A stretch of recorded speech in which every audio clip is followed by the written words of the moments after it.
Chapter 8. Mel. What are you doing? Norm asked, pouring coffee into his cup. Cleaning my desk. You know how I am about clutter. Maybe if he gave your little friends a new home. He waved his cup in the direction of my action figures, spilling coffee onto the floor. Shit. He put the cup down, grabbed a handful of paper towels from the counter, and bent over to wipe up the spill.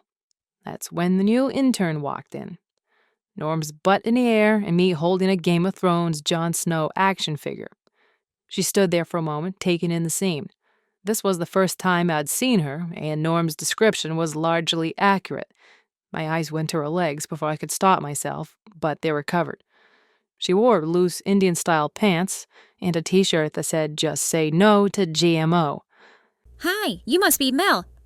Or do you prefer Melissa? People are always calling me Millie, but I prefer Mildred, although I don't always feel that way. She stepped forward, hand held out. I shook it and said, "Mel is good." Mildred Pierce, she said, pushing her hair behind her ears. I must have given her a blank look because she continued. You know, the movie. My mother was a big Joan Crawford fan. Norm startled us both by shouting, "No more wire hangers!" in his best Joan Crawford voice.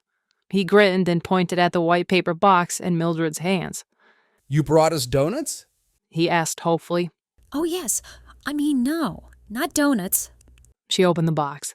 Inside, I could see half a dozen round objects studded with what looked like raisins.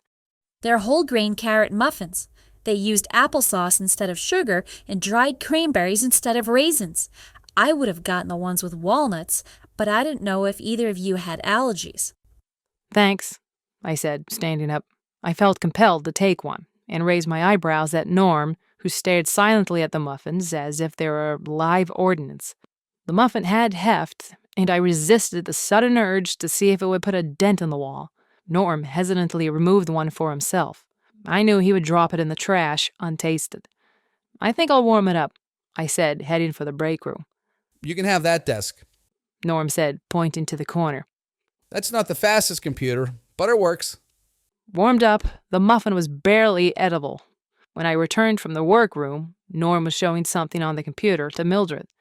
I was about to open a file when a voice said, "Is there a Melissa here?"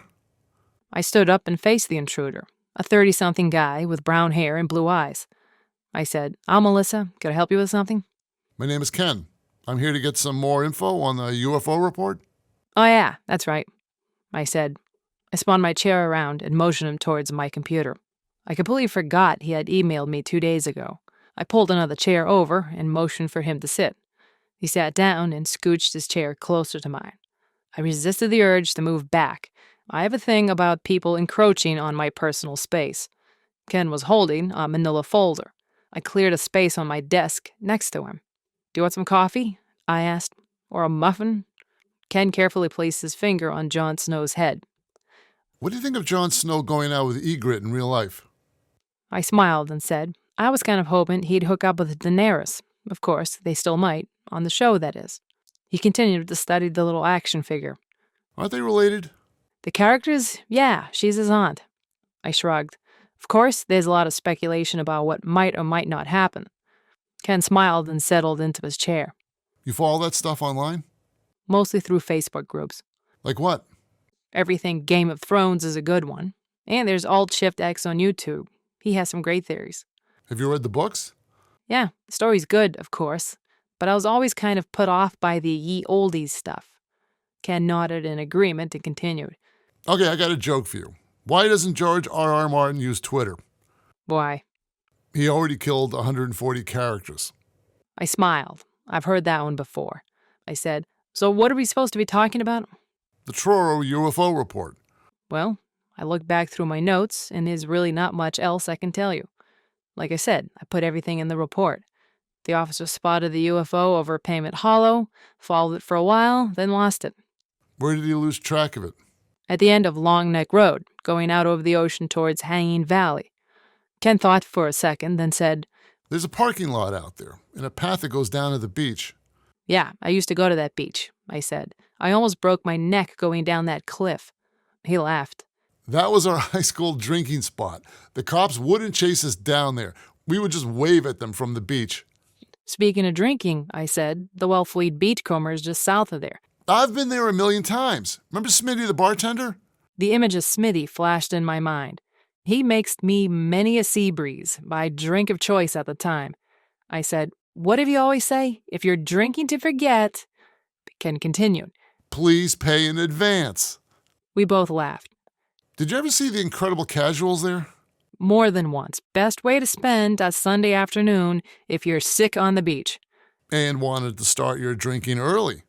He pulled out a book that was hiding behind his manila folder.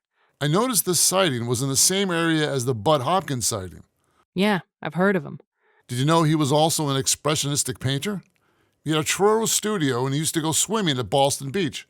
I have this copy of his book called Art, Life, and UFOs, a memoir. He handed it to me. I flipped through it while he spoke.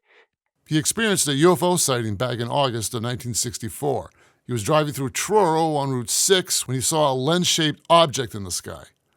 Ken handed me a piece of paper. This is the sketch he drew of a sighting. The sketch showed a road labeled Route 6 heading towards Provincetown. Little arrows indicated wind direction and where the UFO was in relation to the dunes and water.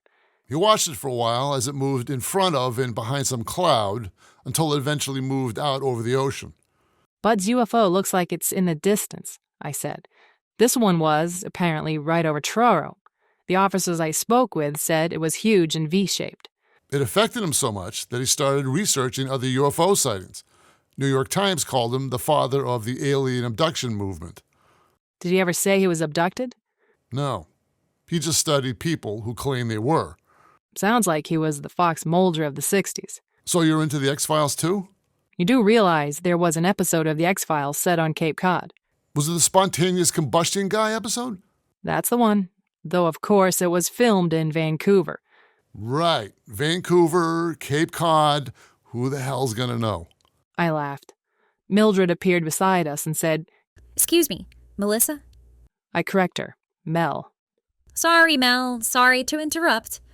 She said in a slightly sing-songy voice. Is there a water dispenser here of some sort? No, but there's a couple of Cokes in the fridge if you're thirsty. Mildred frowned. Do you know if we're going to get one? A water cooler. Here? You'd have to ask Norm. But they wouldn't even send us a decent printer, so I doubt they'll pay for a water cooler. Okay, thanks. She replied and backed away from my desk. Ken and I watched her wander over to Norm at his computer. He stopped typing and looked up at her, his expression blank. Hi, sorry to bother you. Can I ask you something? Noam just looked up at her. Do you think we can get a water dispenser here? His eyes went quickly to me. There's a sink in the break room. Will we be getting a bottled water dispenser at some point? Noam shrugged. I doubt it, but anything's possible. Oh, I hope so. I have negative reactions to fluoride. It's important that I have access to, at the very least, bottled water. He looked over at me for a second, then hesitantly said to her, Okay. Do you know what really works best? A reverse osmosis system. Mildred was oblivious to the what the fuck look on Norm's face. She continued. It's the best method of removing contaminants from your drinking water. I usually bring my own, but I forgot it today. So I thought I would ask. She gave him a quick smile, then went back to her desk. Ken leaned closer and whispered. Negative reactions from fluoride? I muttered to Ken, I get negative reactions from millennial entitlement. What was the quote from Dr. Strangelove? Fluoridation is part of the communist conspiracy? To sap and purify all of our precious bodily fluids. We laughed together. Ken and I spoke for another 20 minutes, comparing places on the Cape that we've explored in movies that we liked. I eventually had to show him out of the office because I had some deadlines to hit.